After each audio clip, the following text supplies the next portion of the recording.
আপনার ঘরে ৩ মাসের চাউল আছে কিন্তু আপনার ওয়াইফ বলতেছে ঘরে চাউল নেই। এই কথাটা যেমন অযৌক্তিক অসত্য, একজন মুসলমানের শরীরে এনার্জি নাই অসত্য। একটা বেজে গেছে, ফজরে আসতে পারে নাই, এটা উনি বলতেছে মানে কি উনি বিশ্বাসই করে যেহেতু একটাই আসছি ফজরে আমি উঠতে পারবো না। মুসলমান এত এনার্জিওয়ালা, মুসলমান ইতিহাস বদলায়। সেটা আপনি আপনি এত ইবাদত করবেন, মানুষ বলবে মাশাআল্লাহ ওই ভাই 5টা বাড়ি কিন্তু একদিনও ফজরের সালাত মিস করে না, এটা আপনার ইতিহাস। তাহলে তার জীবনটা নতুন একটা জীবন হবে। এনার্জি শরীরে না, এনার্জি ব্রেনে। একজন মুসলমানের সচেতনতা লাগবে, তাহলে তার জীবনটা নতুন একটা জীবন হবে। এটা কেন হয় না? মানুষ কেন পারে না? কেন খানা খাইতে বসলে খাইতেই থাকি গলা পর্যন্ত? কেন কেন আপনি কাজে গেলে কাজে মনোযোগ থাকে না? কেন? আপনি তো চান নামাজ পড়তে, কিন্তু কেন হয় না ভাই? আপনি তো চান ফজরে মসজিদে আসতে, কেন হয় না? আপনি তো চান পরিবারকে সময় দিতে, কেন হয় না? আপনি তো বাসায় গেছেন যে আজকে বাচ্চা কাচ্চা নিয়ে থাকবো, কিন্তু গিয়া কেন আপনি মোবাইলে ভূত হয়ে গেছেন? কেন আপনি ইউটিউবে আছেন? কেন? কারণ কেন? প্রথম কারণ এনার্জি নাই। প্রথম কারণ কি নাই? বলেন না, কি নাই? এনার্জি মানে নাশাত নাই, উদ্যমতা নাই, করার আগ্রহ নাই। একজন মুসলমানের মধ্যে যদি নাশাত এনার্জি থাকে, আরে ভাই মুসলিম সে এনার্জি। মুসলমান এত এনার্জিওয়ালা, মুসলমান ইতিহাস বদলায়। সেটা আপনি ইতিহাস বদলাবেন। আপনার ইতিহাস মানুষ বলবে। আপনি কেন মানুষের ইতিহাস বলবেন? এটা আপনার ব্যবসার লাইনে, এটা আপনার ইবাদতের লাইনে। আপনি এত ইবাদত করবেন, মানুষ বলবে মাশাআল্লাহ ওই ভাই 5টা বাড়ি কিন্তু একদিনও ফজরের সালাত মিস করে না, এটা আপনার ইতিহাস। আপনি এই উদ্যোগ নেন, আমি এমন মুসলমান, এমন এনার্জি। আমরা একদিন যদি কোনো কারণে রাত 1টায় ঘুমাই, তো আমাদের মাইন্ড সেট আপ হয়ে যায় সকালে ফজরের নামাজটা। এটা মানে আমি ভেবে নিয়েছি এটা আমার জন্য বৈধ আছে, আমার জন্য কি আছে। এবং উনি বলেও ভাই আজকে আসতে পারি না, রাত্রে আস্তে আস্তে 1টা বেজে গেছে। ভাই এমন বলে না মানুষ? আজকে ফজরে যাইতে পারি নাই, ফিরতে ফিরতে কয়টা বেজে গেছে? 1টা বেজে গেছে, ফজরে আসতে পারে নাই, এটা উনি বলতেছে মানে কি উনি বিশ্বাসই করে যেহেতু একটাই আসছি ফজরে আমি উঠতে পারবো না। ভাই এনার্জি শরীরে না, এনার্জি ব্রেনে। এনার্জি কোথায়? বলেন না কোথায়? কথা বলে কোথায়? ব্রেনে।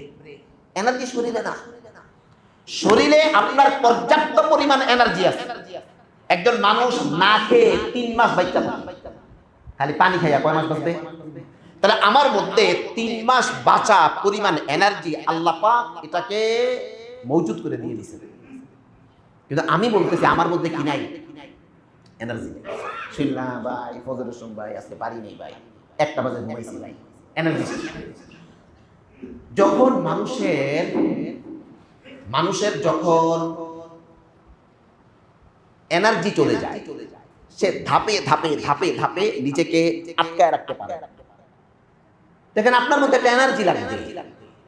একজন যুবক সে চায় মোবাইলটা ভুলবো, সে চায় একটা হারাম সম্পর্কে জড়াবো না, কিন্তু জড়িয়ে যায়। কেন? এনার্জি। সে পারতেছে না, নিজের সাথে যুদ্ধ করে। একজন মানুষের ভিতরে 3 মাস জীবিত থাকার এনার্জি আল্লাহ পাক দিয়ে দিয়েছে। অর্থাৎ আপনার ঘরে 3 মাসের চাউল আছে কিন্তু আপনার ওয়াইফ বলতেছে ঘরে চাউল নেই। মানে কি? ঘরে কয় মাসের চাউল আছে কিন্তু ওয়াইফ কি বলতেছে ফোন দিয়া? এই কথাটা যেমন অযৌক্তিক অসত্য, একজন মুসলমানের শরীরে এনার্জি নাই অসত্য। দেখেন সাহাবায়ে কেরামের আলোচনা আমরা কেন করি? তারা এনার্জেটিক ছিলেন, তারা ইতিহাস পরিবর্তন করছেন। তারা মানুষের গল্প বলেন নাই, তারা ইতিহাস চেঞ্জ করছেন। ইবাদতের লাইনে, রাষ্ট্র পরিচালনার লাইনে, অর্থনৈতিক লাইনে, অর্থনীতিকে সাহাবায়ে কেরাম এমন চাঙ্গা করছেন যাকাত দেওয়ার লোক নাই। এনার্জি। কেমন এনার্জি? উহুদের যুদ্ধে 70 জন সাহাবী মারা গেছেন। কয়জন? মানে শহীদ, স্পট ডেথ 70 জন। 75 জন হইতে পারে। 70 বা 75 জন লোক একটা এলাকা থেকে স্পট ডেথ যুদ্ধে। যারা আছে তারা সুস্থ না, প্রত্যেকজন আহত। কেমন আহত?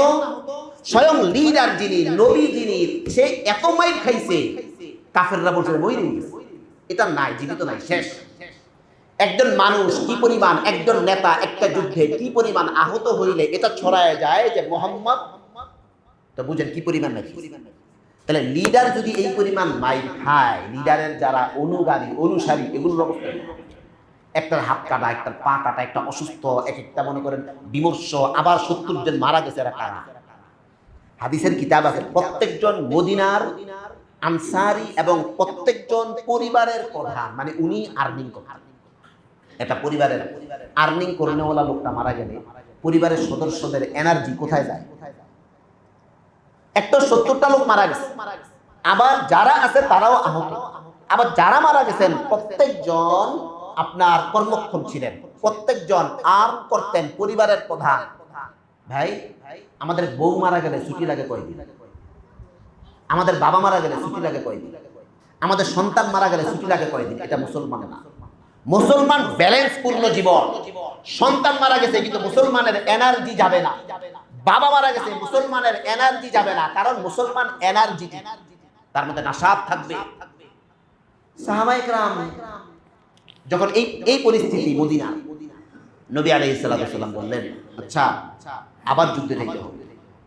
হামরাউল আসাদের যুদ্ধ বলে, এই বদরের যুদ্ধে, মানে এই অবস্থা মদিনা, ঠিক এই পরিস্থিতিতে নবীজি বললেন আবার যুদ্ধে চলো। আচ্ছা আমরা হইলে কি করতাম আপনি ভাবেন তো ভাই, কি করতাম? আমাদের পরিবারের একজন সদস্য মারা গেলে আমরা হাত পাও ছেড়ে দিই। বাবা মারা গেলে সন্তান 1 মাসের জন্য এনার্জি চলে যায়, এ কাজে নাই, নামাজে নাই, মসজিদে নাই, সে বয়ানে নাই, তাবলীগে নাই, কোনো জায়গায় নেই। কেন? তার এনার্জি। আব্বা মইরা গেছে, কে মইরা গেছে? আব্বা মইরা যাওয়ার কারণে একজন যুবক ভাই বাদ দেন না, আপনি 9টা বাজে কুরবানি করে জোহরের সালাত হয় কি হয় না? কয় হয়। 9টা বাজে কুরবানির দিন, 9টা বাজে জোহরের নামাজ কয় পার্সেন্ট লোক পড়ে? নামাজি হে ওই দিন নামাজ না পড়া, তার জন্য মনে করি এটা ঠিক আছে। এনার্জি নাই, তার উদ্যমতা নাই, তার নাশাত নাই। আর সাহাবায়ে কেরাম দেখেন বলতে ভাই আবার যুদ্ধ। বুখারীর বর্ণনা আছে 70 রাজুলান, 70 জন সাহাবী বলছেন লাব্বাইক ইয়া রাসূলুল্লাহ। কয়জন? কি পরিমাণ এনার্জি আপনাদের! কিমাতুজ জামান ইনদাল উলামা কিতাব আছে, কিতাবে লিখছে বড় এক মুহাদ্দিসের ছেলে মারা গেছে। মুহাদ্দিস মাঠে জানাজার নামাজ পড়িয়ে মুসল্লিদেরকে বলে দিছে, ভাই দাফন করে দাও, আমার ক্লাস আছে, ক্লাসে যাইতে হবে। একজন শিক্ষক কি পরিমাণ এনার্জেটিক হইলে ছেলের মৃত্যুতে দাফনে না গিয়ে মুসল্লিদেরকে বলে তোমরা দাফন দাও, আমার কি আছে? বলেন না কি আছে? মানে পরানি আছে, পরানি আছে। আমরা বলবো যে পাগল, কিন্তু এটার নাম এনার্জি। ওনার এনার্জি না লস হয় নাই। এখন আমাদের এনার্জি কেন নষ্ট হয়? আমাদের এনার্জি, প্রথমত আমরা এটা বুঝি না যে আমার এনার্জেটিক থাকা দরকার।